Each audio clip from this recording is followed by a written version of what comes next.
puso ko'y bumabalot. Hiraya nga nawali, hiraya nga nawali, mga pangarap natin ating abutin. Sa lakas ng isipan at pusilang ng kalooban, hiraya nga nawali, ating abutin.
Kamusta, Dak?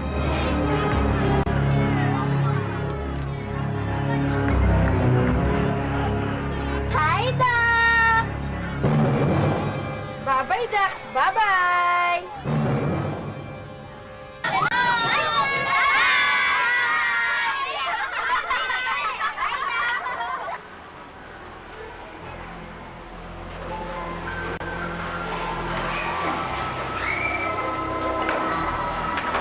Tira, dito ka lang, ha?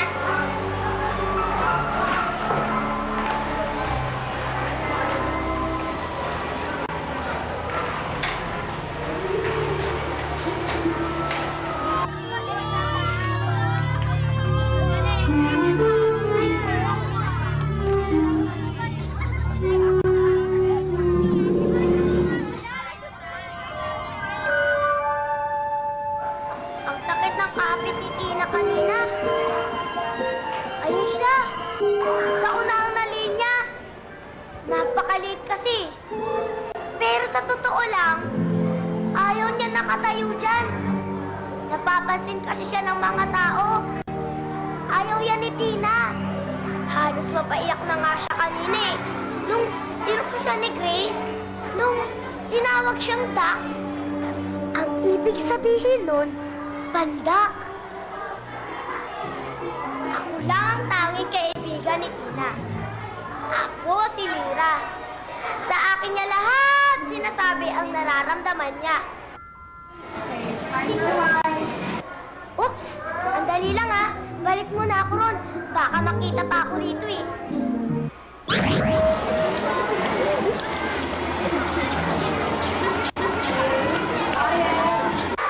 Class! Quiet! Quiet! Sige, sit down. Meron akong sasabihin sa inyo, kaya quiet kayo. Gaya nung sinabi ko nga kanina,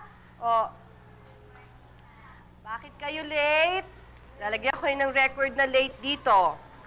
Kana, Abby, Eleanor, and Via, at si Grace. Mga late kayo ha, so may record kayo dito. Okay?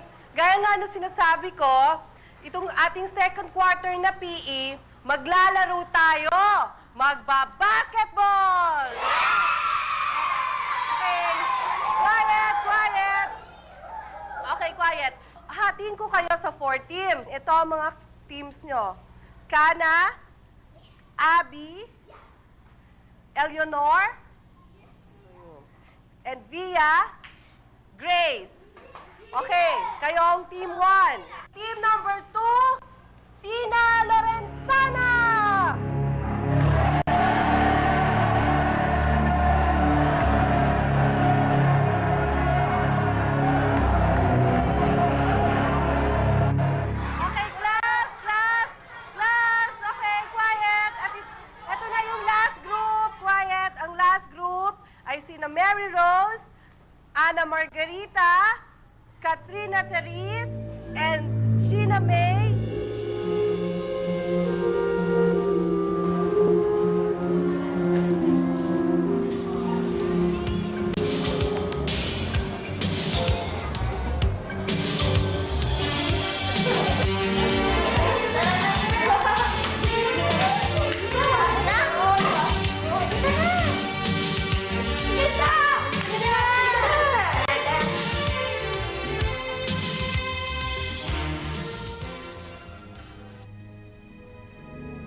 Hindi ko sinasadya. Ayaw mo mag-PE, no? Natatakot ka dahil baka pagtawanan ka uli nila. Sana hindi ako ganito kaliit. Sa basketball pa naman, dapat mabilis kang tumakbo. Ako, saka na magagalit sa akin yung mga katimog ko. Sigurado! Magagalit sa'yo yun. Hindi ka nila kakausapin kahit kailan. Anong gagawin ko? Sana bigla na lang ako mawala tapos hindi na nila ako makita.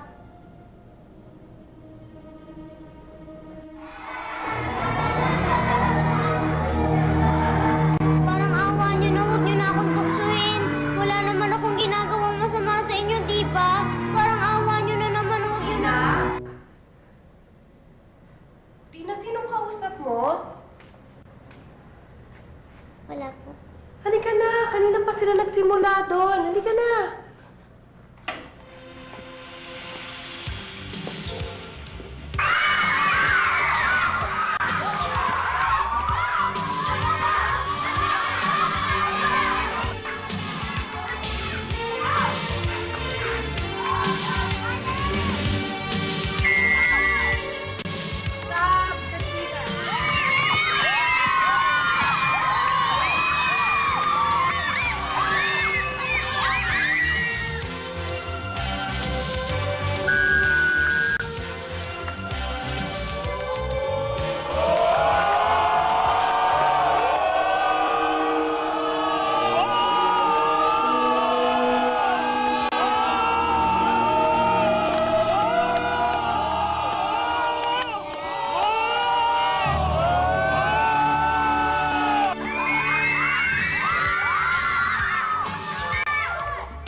May problema ka ba? Masakit po yung ipin ko po.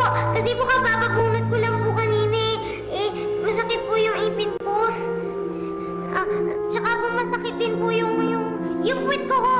Kasi po meron po akong piksado ni. Ang laki-laki nga po ng piksa ko dun Kasi po, masakit po yung ulo ko po. Masakit nga po kung ano na pinagpipili kong gamot. Hindi pa rin po tumitigil yung pagsakit ng ulo. Yan din ang sinabi mo nung isang araw. Baka may brain tumor ka na. Wala po.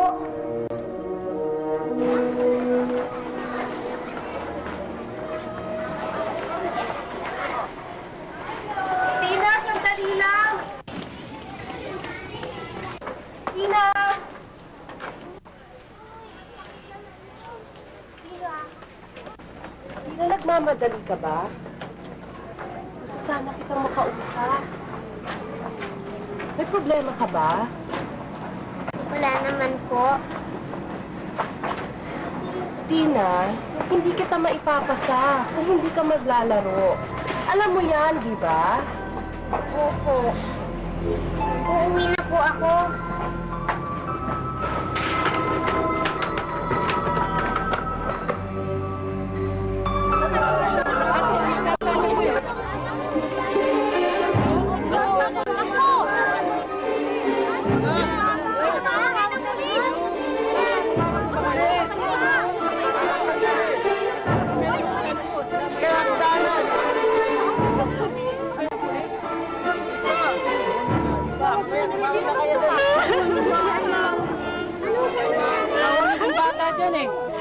Lali-lali pa naman ang butas na yan.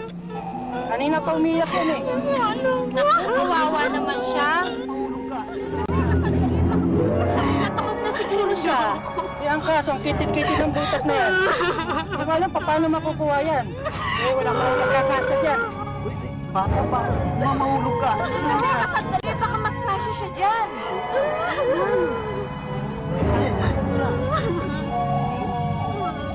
Papayag ka tayong bumaba sa butas na yan. Tapos yung bata. Oh, ayoko. Uwi na po ako. Sandali. Alam mo, ikaw na makakapasok dyan. Dahil masyadong makikinig yung butas ng balon na yan. Oh, ayoko na po kasi po inaantay na po ako ng nanay ko. Kawawa naman yung bata. Tulungan mo naman siya. Sige na. Ayun, umiiyak na yung nanay niyo. Sige na, Hining. Tulungan mo naman yung anak ko. Sinubukan na namin lahat pero wala talagang magkasya. Kung pwede sana ako na lang pero... Hindi, sandali.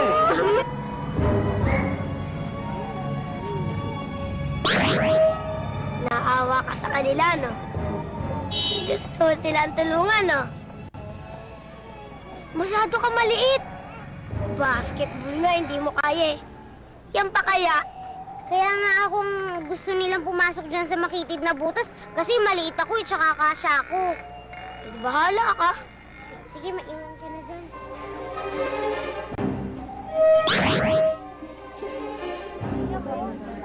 Kaya na po ako. Salamat, Ning. Huwag kang mag-alala. Hindi ka mapapaano.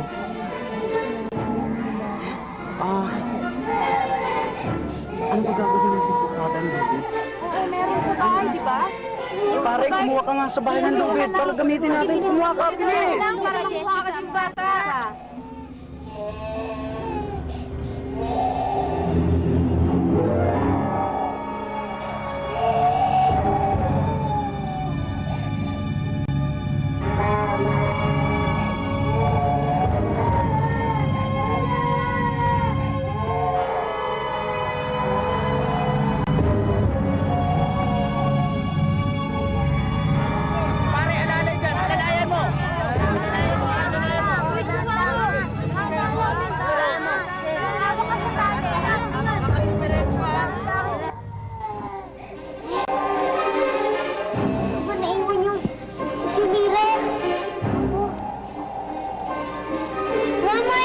Dito!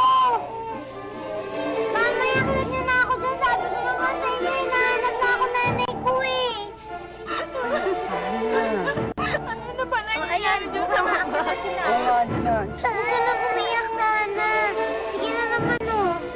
Sige ka, hindi kita matutulungan pag di ka tumahan. Liga, akin na tayo kay Mami tsaka kay Daddy mo.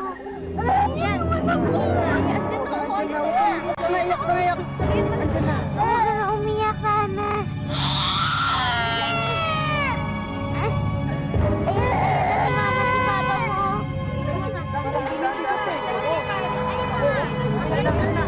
Ayun na sila. Oh.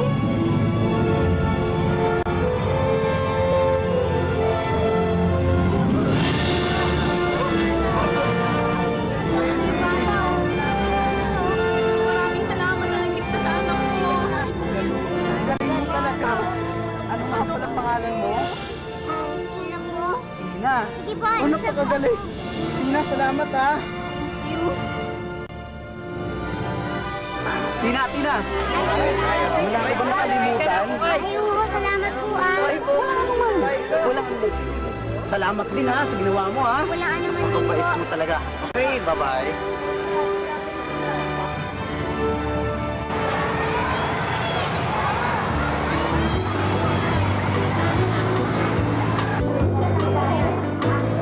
Ako pa! Space Duck!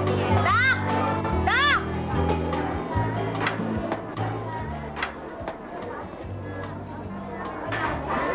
Tina ang pangalan ko, hindi Dax. Ayoko lang kasi nang tinatawag akong Dax. Tina na lang. Sige, Tina. Hindi ko alam na di mo pala gustong tawagin kang Dax. Sorry, ha?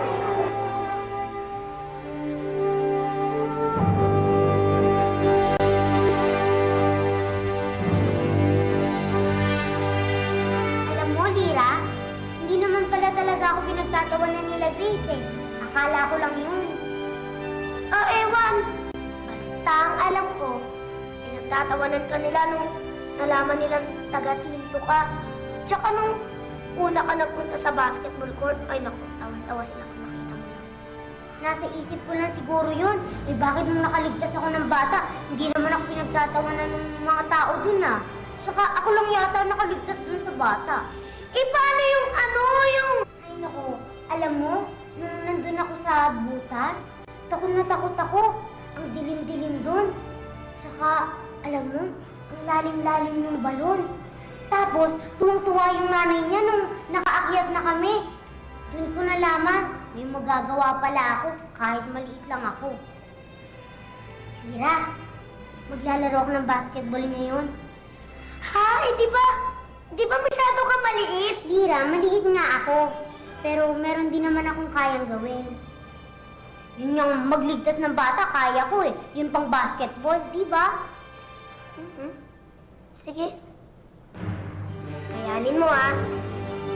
Oo ba? Para sa'yo. Tina! Go! Tina! Go!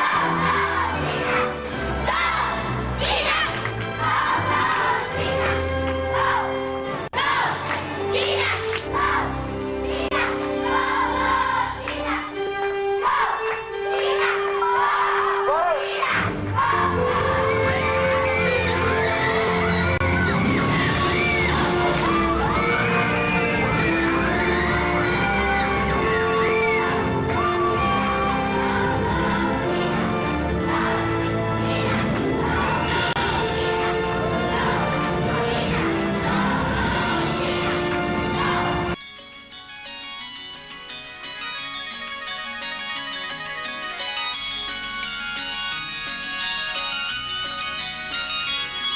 Gusto kong iparin ang tayog ng ulan.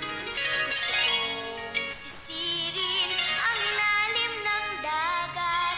Gusto kong akyatin ang tuktok ng bundok. Tuklasin ang hiwagang sa puso ko